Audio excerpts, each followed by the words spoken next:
Ti kwan fa so apa friend no Sheikh Jazim. Simple Sports.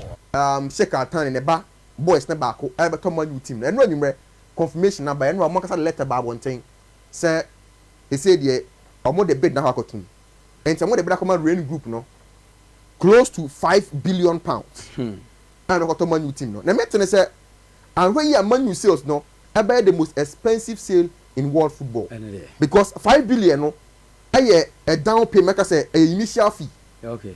And say a initial fee to say your background and you know we are then you come back be wait my match fee no and if you match the fee you have to top it. Okay. And the cost na meto say wait me do 6 billion. Okay. And na Glazer for also say if they don't get their money you're not going out. You will tia mama. Yes. But upon the say now money for fans no mu achemienu. Fan ewo Wycliffe and a fan and Glazer I can say Carter for no. The question I want to say omo Wycliffe for no are people are omo doing human rights so. Because the question I want to say we all know the economy of Qatar, Saudi Arabia, and in those Asian countries, no.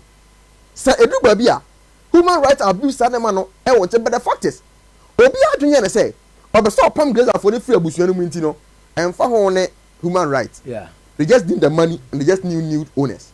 Enti ene money for fans much mienu, fan ewo Wycliffe, fan ewo team a ye fair bomo. I can say Sheikh Atani ho. Apa, they Sheikh Atani no pay. And one of the biggest journalists, Carter, puts his picture with. Say we are New Jersey now. Yeah. And the man has been a supporter. Mbetra wadi radio. There's the name of purpose for the Bama New team. Also in the first place, no, the bid is completely debt free. Okay. In Uncle Bosia, Everton club no. Yeah. Or I say the bottom ska on already back club no. Okay. Auto club no we are Canada hono no. Enya club neka. Ono abesin tua. Or the scan before club no.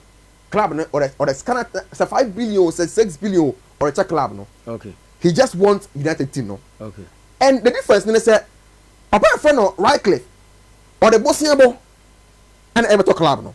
Akwaja man for bang izika no Everton club no. But now this man is coming with a debt free. Wycliffe de munya na sem na yem. But the person say no sign confirm me say sika no Everton club no. So to club no say Bosniabo de no mo kan echo annuals for her and yet money for her.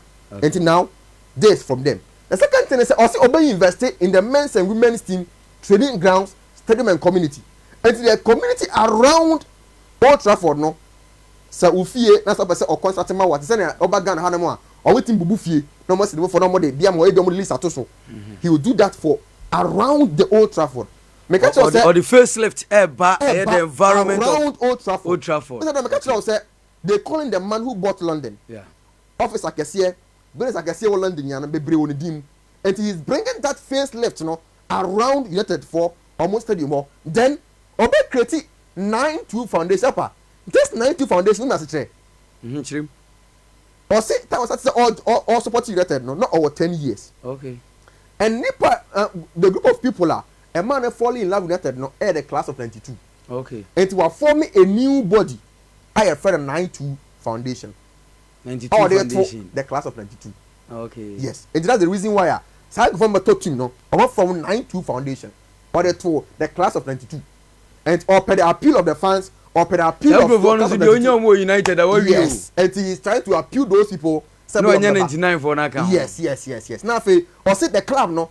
Or say Obe no. Emmanuel will be renowned for football excellence and the greatest football club in the world. I say Obe restore Man U team no to the past glories. And today upon na this one who are the back club no munye.